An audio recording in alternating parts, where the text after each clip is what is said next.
Bonjour chers internautes de la chaîne de Léon Joléo.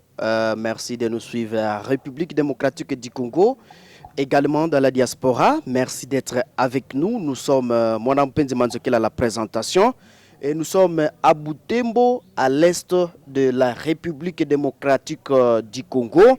Vous le savez très bien, 4 mois, la cité de Bunagana et plusieurs autres localités du territoire de Rutshuru, au nord Kivu, sont sous occupation des miliciens, du terroriste du M23, qui sont en train de commettre toutes sortes d'abus contre la population locale. Et puis, plus au nord, voici 8 ans que les NDF des Codeco poursuivent avec des intensités de la vague, des massacres de grande ampleur, ciblant le civil à territoire de Beni au nord Kivu et également à ville de Butembo. Vous le savez très bien qu'il y a une tension entre le civil et les agents de l'ordre. D'ailleurs, la semaine passée, nous avons assisté à des morts ici à Butembo, donc à l'est de la RDC, laissant des Congolais ne cessent vraiment de s'écouler. Et aujourd'hui, chers internautes de la chaîne Léon Joléo, nous recevons M. Anel Kamwanya. Il est militaire de la Lucha, section de Butembo. M. Anelka, bonjour et bonne arrivée. Bonjour, merci, monsieur le journaliste. Quelles nouvelles avez-vous avant d'entamer notre émission?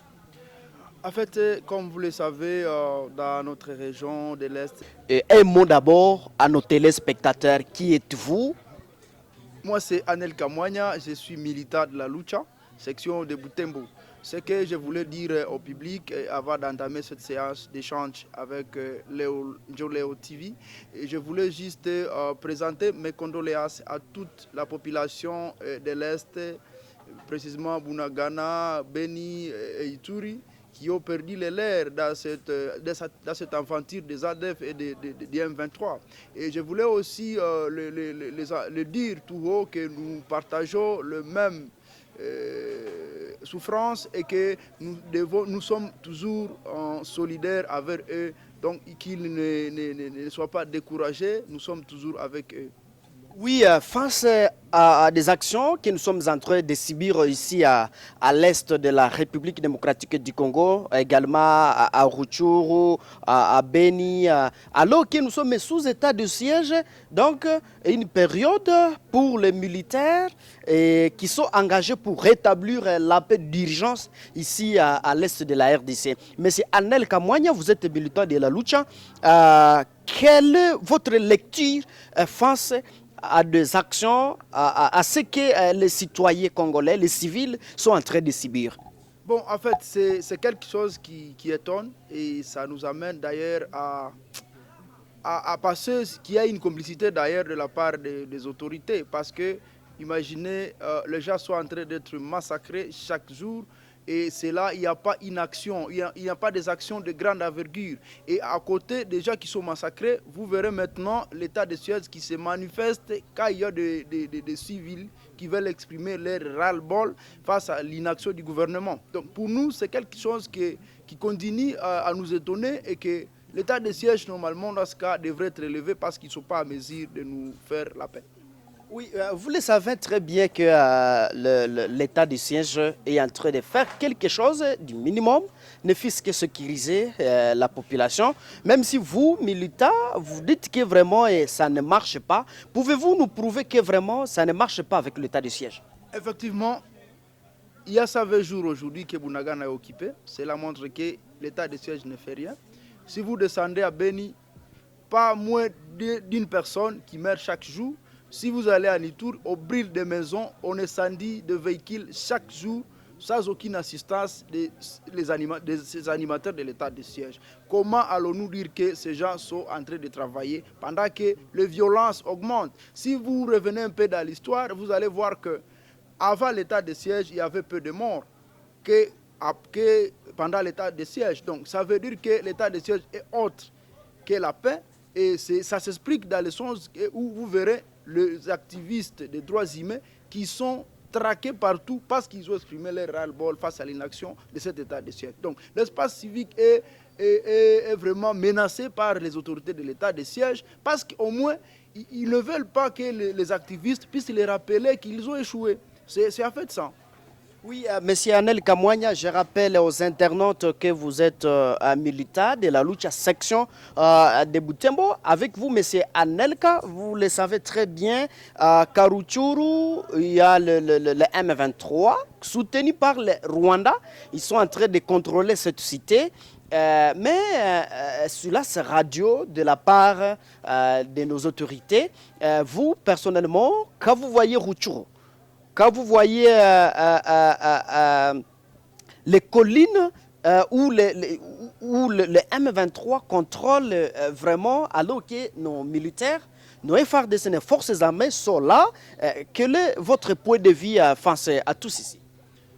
Pour moi, ça m'inquiète toujours parce que, imagine-toi, Bunagana, c'est une cité qui faisait entrer des millions de dollars dans le trésor public. Et aujourd'hui, on laisse cette cité entre les mains des M23 qui sont soutenus par les Rwandais. Et malheureusement, les gouvernements ne veulent pas chasser même leurs ambassadeurs. Mais on ne comprend pas en fait si les Congolais sont sacrifiés par le pouvoir à place ou c'est un jeu qu'ils ont joué pour que Bunagana soit pris par les M23. Donc c'est cette cité que vous voyez, pour nous les Congolais, nous savons que c'est une partie du Congo que le Congo ne peut pas être ce qu'il est aujourd'hui, ça c'est Bunagana, parce que c'est la dignité ou l'unité du Congo qui prime pour nous. Alors pour les autorités, peut-être ils observent, comme ils nous ont toujours dit, que c'est une cité qui est à 2000 km des institutions et que pour eux, ils n'observent que les atrocités sur la télévision. Mais pour nous, la population, en tout cas, nous sommes en train de souffrir parce qu'il y a deux enfants qui sont là, qui ne partent plus à l'école. Il y a la population qui a fui ces attaques du M23, qui sont sans abri, sans assistance. Donc ils sont là, ils sont délaissés. Et nous, on se demande vraiment, nous sommes quelle sorte de peuple, nous sommes quelle sorte de dirigeants qui peuvent laisser les gens être massacrés sans abri. Oui, Monsieur Anel Kamwanya, vous le savez bien, le chef de l'État, Antoine Félix Tshisekedi Tshilombo, est en train de résoudre les problèmes de l'Est. Et d'ailleurs, Félix Tshisekedi a nommé le général Christian Chiwewe, donc au sommet des forces armées de la République pour répondre pour résoudre donc faire revenir la paix ici à l'est de la RDC. Vous personnellement, quand vous avez appris que Christian Chiwewe, général, est nommé à la tête des FARDC, qu'est-ce que vous avez passé? Notre souhait, c'était que ce nouveau chef nous ramène la paix et mettre fin à tous ces massacres qui s'observent partout. Il n'y a pas autre chose que nous voulons de lui. Mais monsieur le journaliste, le nommer c'est une chose et la pratique de ce qu'il va faire c'est autre chose. Or nous, la population, nous voulons la pratique. Parce que même si on le nommait aujourd'hui et qu'il reste dans le bureau à Kin, ça sera comme si rien n'a été fait. Donc nous, on attend de lui des actions concrètes, qui est quand même des actions qui montrent que réellement, il incarne aussi cette souffrance des Congolais qu'ils ont perduré pendant plus de 8 ans. Oui, pendant plus de 8 ans, le massacre a continué à l'est de la RDC. Et vous, personnellement, vous vous êtes battu pour qu'aujourd'hui la paix revienne. Mais jusque-là, la paix n'est pas totalement installée ici à l'est de la RDC. Vous, tant que jeune, militant de la lucha, avant, vous faisiez des actions, mais actuellement, c'est comme si vous n'êtes plus actif. On peut en savoir de plus? On n'est plus très actif d'ailleurs dans les actions parce que même, je profite à le dire au micro, qu'à partir du vendredi, nous avons des actions, une marche pacifique pour décrier justement l'inefficacité de la part des autorités, mais aussi en mémoire de tous ces Congolais qui ont été tués. Vous savez, le 15 octobre, c'était le début où on avait massacré plusieurs personnes à Beni. Alors nous, État Keloucha, nous aimerions mener une action juste pour interpeller encore une fois les autorités que la guerre n'a pas encore fini, mais aussi de montrer à tous ces compatriotes qui ont perdu les leurs dans cette guerre que nous sommes solidaires avec eux. Donc, nous, on est toujours là dans les actions et nous continuerons toujours à mener des actions pour qu'il y ait la paix dans notre pays. Au-delà de ça, nous sommes en train de proposer aux autorités congolaises qu'on ne cherche pas la solution aux problèmes avec ceux qui les ont créés. C'est pourquoi nous avons souhaité à ce que tous ces affairistes qui ont comploté à l'intérieur comme à l'extérieur du pays contre les civils, qui ont collaboré avec les assaillants, qu'ils soient arrêtés, qu'ils soient écartés dans les forces armées, parce qu'aussi longtemps qu'ils seront là, même si on prendra des mesures qui peuvent aider la population, ces gens-là vont toujours contrecarrer ces mesures et c'est la population qui continuera toujours à mourir. Oui, vous le savez très bien qu'à Butembo, ça ne marche pas totalement bien, puisque il y a des journées à ville morte, tantôt le taximen ne veulent pas aller sur terrain pour faire leur travail, suite à des meurtres ou un taximen qui était tué ici récemment. Et vous, personnellement, quand vous voyez la tension dans cette ville, qu'est-ce que vous pensez? Bon, vous savez, messieurs les journalistes, ce qui est vrai, lorsque nous nous exprimons de cette manière, en nous exposant autant de fois, c'est parce que nous avons compris que l'avenir est bloqué. Et on essaie peu d'agir sans passer même au risque. Et tous ces gens que vous voyez, ils sont en train de fermer leurs portes, les taximens cessent leurs travaux. Donc ça monte, ils sont en train d'exprimer leur indignation. Ils sont en train de voir, mais notre avenir est bloqué. Comment allons-nous continuer à vivre en train de mourir? Quand nous fuyons les massacres, même à ville, on nous assassine par des balles. Donc ça veut dire que les gens, tout ce qu'il faut là-bas, c'est juste pour exprimer leur ras-le-bol face à tout ce qui se passe. Ils sont en train d'exprimer leur indignation. Normalement, ça serait l'occasion pour les autorités d'analyser le contexte qui est dans la ville et dire, mettre les gens sur même une table pour voir maintenant, quand vous vous exprimez comme ça, quel est le problème? Parce que ça ne sert à rien de s'attaquer aux conséquences, mais il faudrait voir les causes de tout ce qui pousse les gens à manifester de la sorte. Et pensez-vous que votre marche que vous avez prévue pour les samedis vraiment va nous aider à ramener la paix? Ça ne va pas résoudre directement la paix, mais ça s'inscrit dans le cadre d'interpeller l'autorité qui est le patron, qui perçoit de l'argent ici aux contribuables pour qu'il nous amène la paix. Donc c'est juste pour les rappeler que les gens à qui tu perçois de l'argent sont en train de mourir. Et cet argent que tu perçois pour les ramener la sécurité, n'ont jamais eu la sécurité. Donc nous ne faisons que rappeler ces autorités de revenir à la raison. Et revenir à la raison, ça veut dire que de faire leur travail, c'est de nous ramener la paix. Vous savez, l'état de siège restauré ici à l'est de la RDC interdit vraiment des marches. Donc toute activité publique, en tout cas, c'est interdit. Pensez-vous que vraiment vous ne violez pas vraiment la loi de l'état de siège qui est d'ailleurs instaurée par le chef de l'État qui est Antoine Félix Tshisekedi Tshilombo? C'est ce que nous contestons chaque jour. Quand c'est la lucha qui veut marcher, là on dit qu'on a violé les mesures. Mais quand c'est un politicien qui va faire un meeting, on dit qu'il n'y a pas de violation des mesures. Et ça, c'est maintenant que nous sommes en train de dire qu'il y a vraiment l'espace civique qui est menacé par ces autorités. Ils ne veulent que prendre des mesures, des deux poids, des mesures. Quand ce sont ces jeunes qui veulent exprimer leur mécontentement face à la sécurité, là vous verrez la police qui se mobilise.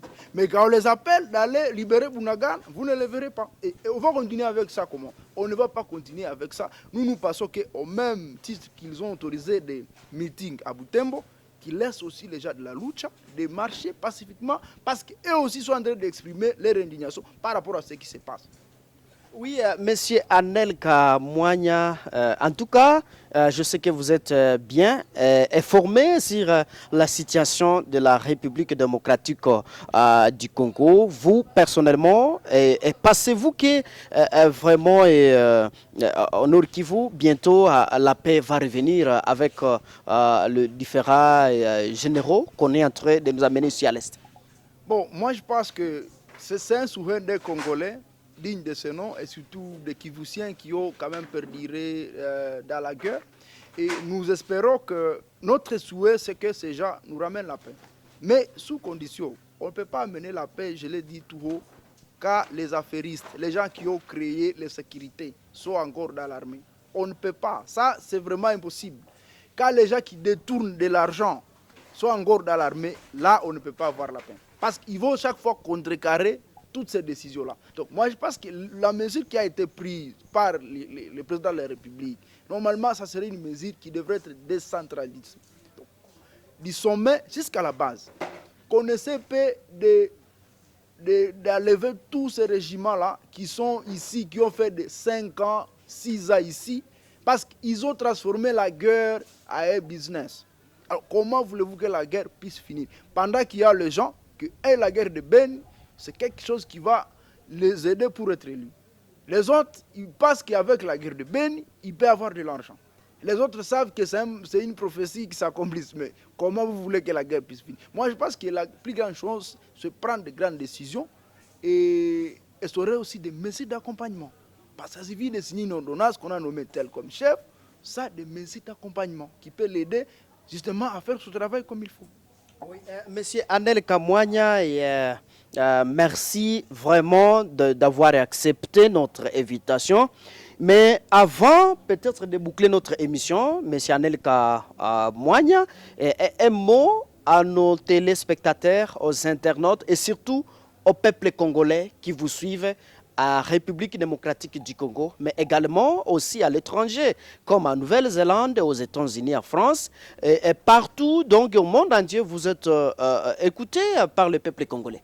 Merci. Je vais commencer par le peuple du monde entier. Je les appelle de manifester la solidarité envers le peuple congolais qui est massacré chaque jour. Et aux Congolais du sang, d'être toujours déterminé et barrer la route à tous ses ennemis, intérieurs comme extérieurs, mais aussi de ne pas collaborer avec l'ennemi, parce que le Congo, c'est notre patrimoine que Dieu nous a offert. Il n'y a pas autre pays auquel nous pouvons aller si on nous chassait du Congo. Donc nous avons cet intérêt de combattre pour que le pays puisse changer et nous, de les rassurer que nous serons toujours à la première ligne pour défendre les intérêts de tous les Congolais. Oui, mais aussi également aux Congolais qui sont en RDC ou qui apprennent vraiment de l'eau que ça ne marche pas ici à l'est de la RDC. Ils doivent être soudés avec les Congolais qui sont à l'intérieur parce que ce problème qui est à Beni les concerne. L'unité du Congo, notre père de l'indépendance, il disait toujours que le Congo doit rester uni et les Congolais doivent s'aimer et ils doivent combattre pour que l'ennemi qui peut attaquer le Congo se sente vraiment menacé aussi. Merci. Oui, Monsieur Anel Kamwanya, le samedi, vous serez dans la rue. Ne pensez pas que vous allez vous retrouver en prison. Bon, en fait, si on nous arrêtait pour une cause noble, pour nous, on a toujours dit que c'est bien. Parce que aussi longtemps qu'on voit chaque fois cette terre, quand il y a un mal qui s'observe, ça sera vraiment comploté avec ceux qui font du mal. Donc pour nous, c'est dénoncer. Le reste, c'est à dire. Oui, merci à M. Anel Kamwanya d'avoir accepté notre invitation sur la chaîne Léonjo Léo. Chers internautes, ne manquez pas de vous abonner sur notre chaîne pour ne pas manquer de nos prochaines vidéos. Je suis Mpenzi Manzekele à la présentation de cette émission. Nous avons reçu M. Anel Kamwanya. Il est militant de la Lucha section de Butembo à l'est donc de la République démocratique du Congo. Merci, à bientôt, au revoir.